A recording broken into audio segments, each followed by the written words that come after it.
What's up, guys? Welcome to the Stats Free Sports channel. Here to bring you another installment of the Fix Your Franchise series, and that's going to be on the guys who are on the clock. That is the Tennessee Titans. The regular season is almost officially over. I'm currently watching at halftime Vikings versus Lions. Pretty entertaining game, but the Tennessee Titans are currently on the clock when draft time hits. Um, we'll talk about everything, keeping the pick, trading, all that good stuff. But first thing first, what are they gonna do at the head coaching spot? Black Monday is tomorrow. We already seen Gerard Mayo. As soon as they won the game versus the Buffalo Bills, he got fired and got let go after winning. And but he's gone. Some more coaches will be gone as well. We expect Doug Peterson from the Jags. We expect a couple more guys. I've seen reports as of late. Colts are keeping their staff. Who else was it? Colts keeping their staff, and someone else. Browns keeping, I think, Stefanski, if I'm not mistaken, and it was someone else who's staying as well.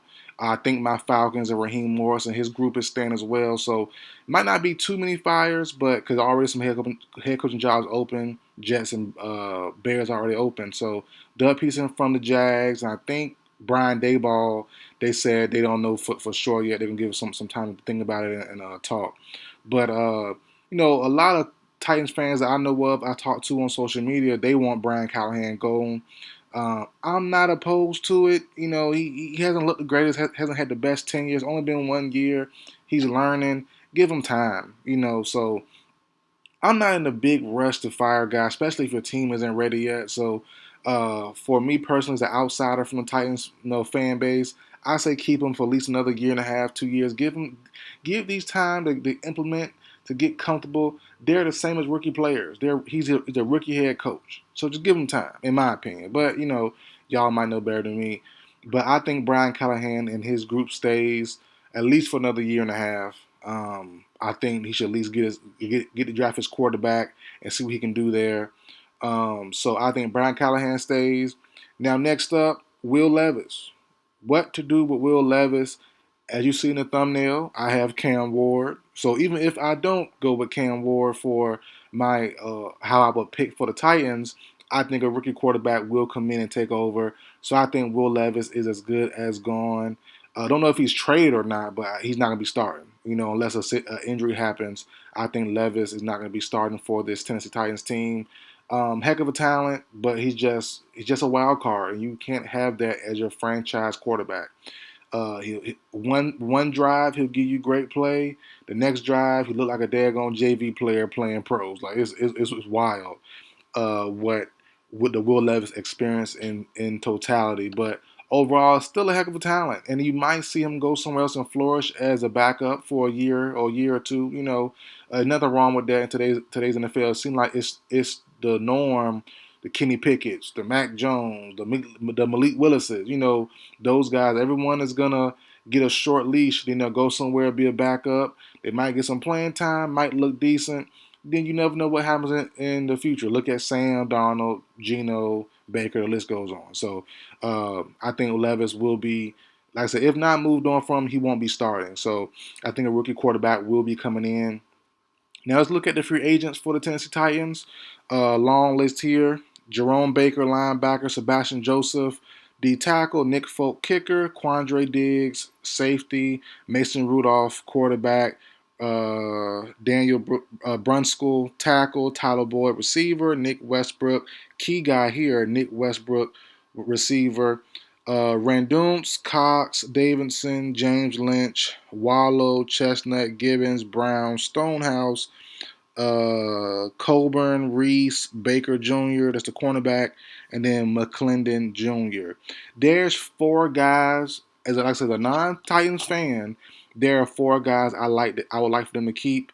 I would like for them to keep Jack Gibbons, linebacker. I would like for them to keep the punter Stonehouse. I think he's solid. Nick Westbrook had a decent year on a 1 year deal this season for like 2 or 3 million. About to be 28 soon. I think a nice 2-3 year deal should be decent for him, in my opinion. So Nick Westbrook, if he wants to come back, he had a good impactful season.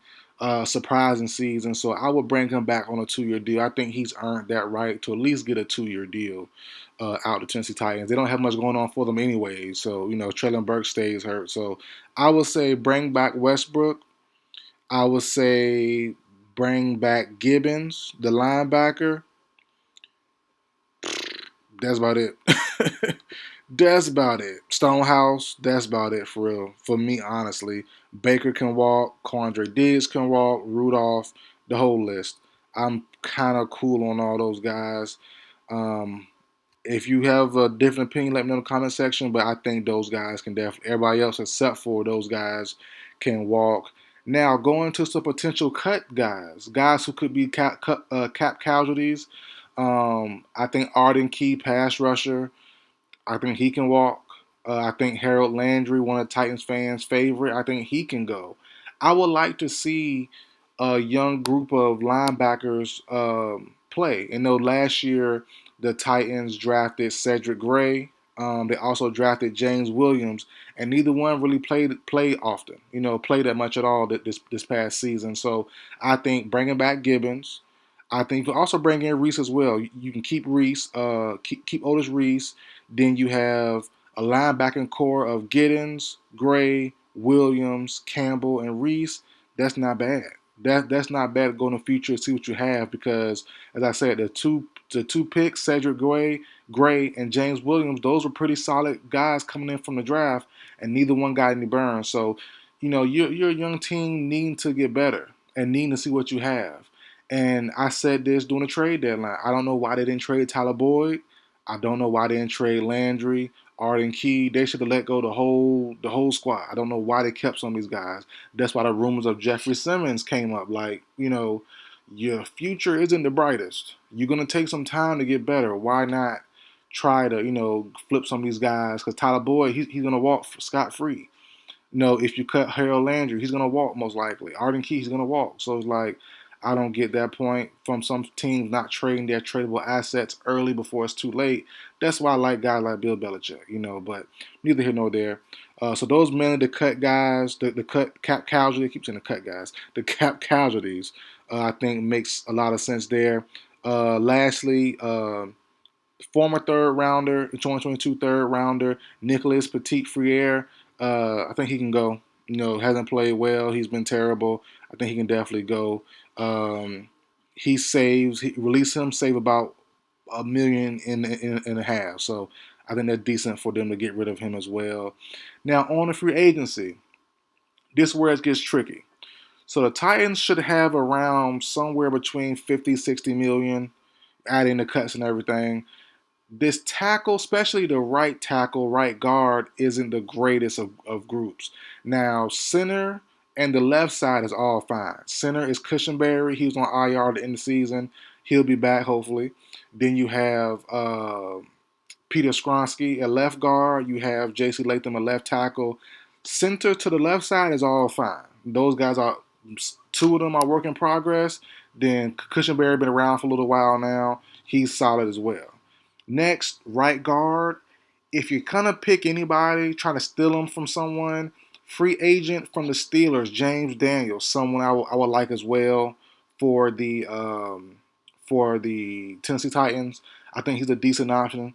You can also look at Philadelphia Eagles, Mekhi Becton, former Jet. He had a heck of a year having going to the Jets, being released for not being a great guy, not great guy, but not being on point on his duties, the weight gain and injuries and stuff. Go to the Eagles, had a pretty solid year. If he hits the market and he's not allowed to go back to Philly, I think Tennessee should bring him in. He can play guard or tackle. Then they could fill the other up, vice versa, wherever he doesn't play or won't play. You can fill the other spot up via the draft or another free agency move. So they have the money. Go all in on offensive line, James Daniel and Becton. That's possible. But the O-line, especially on the right side, isn't the greatest of options. You might can get a Jags right guard and what's his name? I did a video on him a couple of days. Brandon Sheriff. But I don't think he want to go to a rebuilding, retooling team like the Titans. So you never know. But Two names stick out to me: Mekhi Becton and James Daniels. If they hit the market, I like those two a lot for the Tennessee Titans and for them to be their target. Free agency, um, T. Higgins, and I have him on every team I've done so far: the Patriots, the Jaguars, and now the Titans. T. Higgins is the same name on the list. I mean, for a reason. Brian Callahan and his connection makes sense. He was on the staff with T. Higgins since he was drafted, if I'm not mistaken. So he knows T. Higgins inside and out.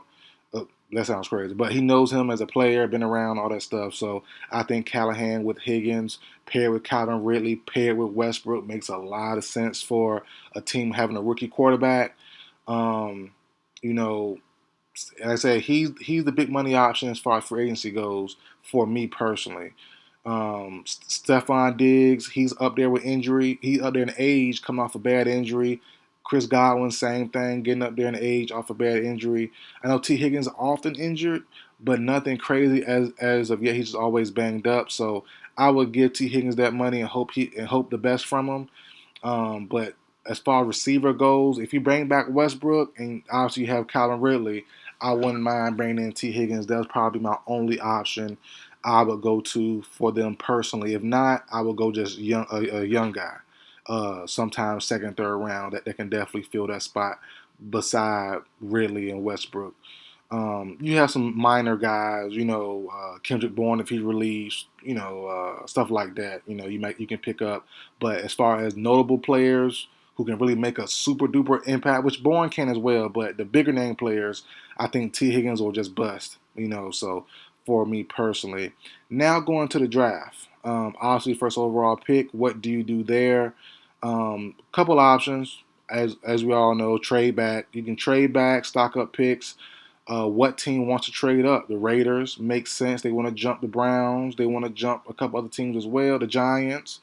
Um, some more a secret team might pop up. The Steelers. You never know. You never know what may happen but this class isn't the greatest, so you might not find your guy that you want long term. So if someone really falls in love with Cam Ward, fall in love with Shador Sanders in his draft process, you never know who may trade up. But if the Raiders or the Giants want to jump the Browns, if they fall in love with one and they want to jump the Browns at pick 2, they can do that. If the Giants want to trade up as well, jump the Browns. They can do that. So we'll see how it happens. For me, I would keep the pick. I would go with Shador Sanders, but the rumor is already soon as the Titans game was over and it was cemented their number 1 overall pick, the rumor came out immediately saying they like Cam Ward. Cam Ward, number 1 overall pick. They loving him. I'm like, wow, that was fast. So we'll see how it will turn out. But as of right now, the rumor is they really like Cam Ward. Me personally, I think Shador's the better quarterback. I've said that since last year. I think Shador is the best quarterback in this class. I didn't think he'd be the first overall pick for other reasons, which I said in a video as well. But as far as talent goes, on the field talent goes, I think he's the best pure guy in this class, hands out about it. And if you build up an O-line for him to sit back there and do his thing, I think he can be deadly. Same for Cam Ward, but he's more of an improviser. He's more just loosey-goosey freestyle with it, where Shador, as we all know, he follows behind Tom Brady's style of play. He's a little more mobile, a little more active in the pocket, but he gives you poise, he gives you calmness, he gives you just elite vibes. I don't get that from Cam Ward for me personally. But people like Cam Ward. The report said they like him as the team likes him, so we'll see what happens there. If not, or that's probably the only two options, Cam Ward or Shador. In the second round, I think there's a couple options there as well. You can go receiver. I like if you go with Cam Ward. I like pairing him with his slot receiver for Miami. Uh, what's his name? I forgot his name. Respiro, whatever his name, something like that. He's nice. Give him a slot guy. Give him a safety blanket with Ridley, with Westbrook. They'll be nice. If you don't like the receiver route, there's a couple linemen as well. You can pair with the James Daniels signing or a Mekhi Becton signing. Another receiver as well, before we leave receiver, Alec Anomeyer from Stanford. I like him a whole lot. Didn't have a great year this year with Stanford, but the year prior had an awesome 2023 season. I like him a lot. So if you don't go receiver with Miami slot receiver and then Alec Anomeyer from Stanford, you can go tackle Wyatt Mullum from West Virginia. You can go North Dakota State tackle Gray Zabel, or you can also go Jonah Savania from Arizona.